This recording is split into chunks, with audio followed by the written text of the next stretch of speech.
I learned a bizarre system to remember everything. The only problem was, it was too good. I could memorize every detail, every stupid nugget of information like the back of my hand. And because of it, I actually became one of the worst doctors in my entire class. Hi friends, if you're new to this channel, I'm a practicing doctor with degrees from both Harvard and Yale. I run an ER as a medical director in my day job and make videos on the side helping people get more out of life in pursuit of becoming their best selves. In this video, I'll tell you the story of how I spent 6 years of my life in one of the craziest learning experiments I've ever done and teach you what I learned so you become better than me. I knew medical school was going to be tough. I've heard the stories, the sleepless nights, the never-ending fire hose of knowledge, taking tests that determine what kind of doctor you got to be. If your goal is to become a neurosurgeon and you end up becoming a butt doctor, clearly you screwed up somewhere. This was serious stuff, and because of that, I needed a secret weapon. Sure, I had pretty good systems in place already, but it didn't hurt to improve, right? And so, I first asked the people already in medical school. Surely, if there was some secret technique, they would have figured it out already. Advice I got was this: just study more, skip meals, wear the same underwear every day. Clearly not what I was hoping to hear. And so I brought in my search, and that's how I landed on one of the most important books of my life, the book that started it all, Moonwalking with Einstein by Joshua Foer, The Art and Science of Remembering Everything. The story is absolutely fascinating. Joshua, the author, is a journalist tasked with writing about the US Memory Championship, people who can memorize the order of an entire deck of poker cards in 15 seconds or less. He expects these people to be savants with IQ levels over 1,000, but is surprised to learn these memory champions are just everyday normal people. I don't remember exactly what jobs they had, but they were regular old Joe jobs: accountants, librarians, bus drivers, hamster walkers, whatever. In fact, Joshua is so impressed he decides to try it himself, and after just 1 year of training goes back and wins the entire damn championship himself. I thought to myself, oh my god, if superhuman memory is trainable, there's no reason why I can't train myself to do this too. With even a 20% increase in raw memorization power, I'd crush medical school. And so, my mission was clear. For the next 2 years, I trained my brain in the same memory techniques these memory champions did too, using industrial noise-removing earmuffs and these weird goggles that blocked out all distractions. I remember starting my day memorizing 500 random numbers with these things. I pull up this random number generator and tell it to spit out 100 random digits. I'd be in my room and time how long it would take me to memorize 100 digits, doing sets of 5 like I was at the gym. At the peak of my training, I was memorizing 100 digits in 60 seconds or less. I remember one funny event that happened during all this. The local pie shop in my town was having a promotion on March 14th. You know, because it's pie. 3.14. If you memorize 25 digits of pi, you get a free slice. If you memorize 100 digits, you get an entire pie. My friends called me up to do it, and while we were waiting in line, I crammed those digits into my brain like there was a gun to my head. I never wanted pi more in my life than that instant. People ahead of me were reciting these digits and stuttering on the 13th digit, and then there's weirdo me, dishing out 500 digits like it was nothing. The pie shop owner was not amused, but we walked home with a bunch of free pies that day. It was amazing. So, after stuffing my face full of pie, I went back to study for the MCAT, which, if you don't know, is kind of like the SAT, but for medical school. To become a doctor, I've taken more standardized tests than any sane human being should ever have to do, and because of this, I can confidently say the best way to ace these things is to do as many practice questions as possible. Even better if those practice questions are tailored to your weaknesses, which is exactly what ACE does for the SAT. With over 4,500 questions and 10 full-length adaptive practice tests, you get 10 times more questions than any SAT prep book. I love ACE's AI tutor. It feels like you have a real teacher sitting next to you. Ask it for hints, more detailed explanations, and get all your questions answered immediately. ACE also gives you a step-by-step to-do list to make sure you hit your goal test score by the deadline. The more you use ACE, the more it knows you, and the more it ensures you get exactly what you need from each study session.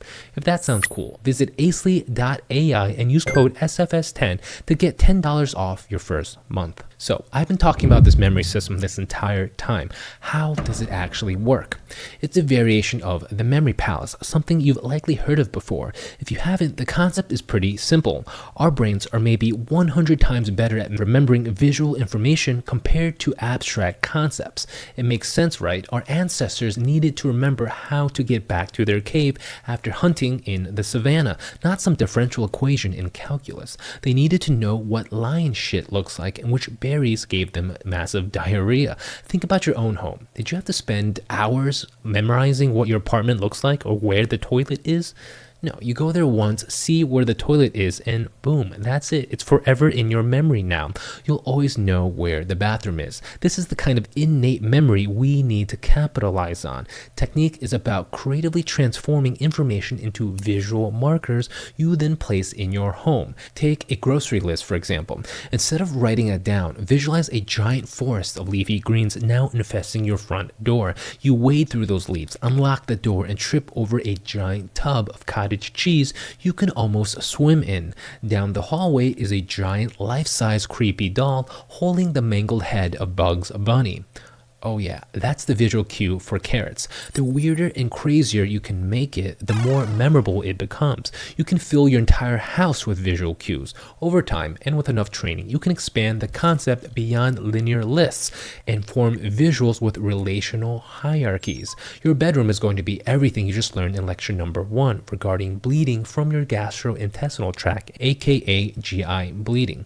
In medical school, you'll realize there are 2 different types: upper GI bleeding and lower GI bleeding. A giant fat guy with a beer belly is sleeping in your bed. He looks like crap and smells like shit. Uh-oh. No wonder, he's soiled himself. He's literally sleeping in black tarry stool. It's all over your bed. Black stool is the telltale sign of upper GI bleeding. He's holding a giant pitcher of beer like a teddy bear. No wonder. Alcoholism is a huge risk factor. Under the bed is where you store information for lower GI bleeding. You remember that it's lower because it's underneath the fat guy representing upper GI bleeds. The floor under your bed is stained with bright red blood, the telltale sign of lower GI bleeding. It's soaked through the carpet and is now warping the floorboards, causing all these little bubbles to appear throughout. There's so many, your face is crawling with discomfort. Oh, that's good though, because now you're reminded the most common cause for lower GI bleeding is diverticular bleeding. Diverticula are these little bubble cavities, outpouchings that form from the walls of your colon that can bleed massively. As you can see, I'm engaging all your senses and building an entire world in your mind's eye. You didn't even have to write anything down. That's the power of this system. It's so good, in fact, I can literally memorize an entire textbook in the same way. Sure, eventually you'll run out of spots in your house, but there's no reason why you can't expand beyond it.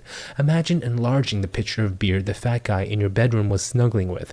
It's now the size of a football field. And at the bottom of this football field-sized pitcher is your entire school. If you wanted to add more information about why alcohol is a risk factor for GI bleeds, you now have an entire school to work with, linked by this portal you just created in the beer. This is what I call the inception technique.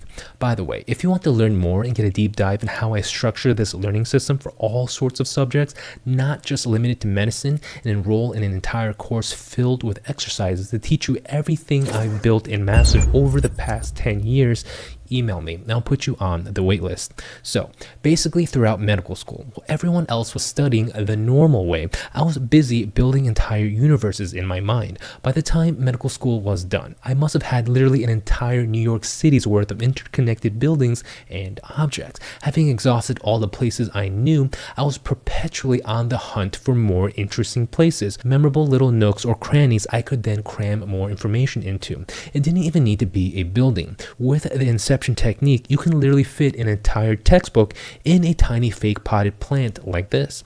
So you may be wondering now, what's the problem? Sounds like an amazing technique. Where did you go wrong? How did you become one of the worst doctors in your class? If you use grades and scores to evaluate me, then no. I got honors, amazing board scores, and secured my place in a Harvard hospital for residency. But if you evaluated me on a depth of understanding and practical usability, I was horrible. Think of it this way. Let's say English is your first language. You know it so innately because it's so deeply intertwined with everything. It's foundational to how you see and describe the entire world. You have memories of words and phrases from repeated natural use in everyday life since you were a baby. You don't have the English language stored in a fantastical, albeit amazing creative visual universe.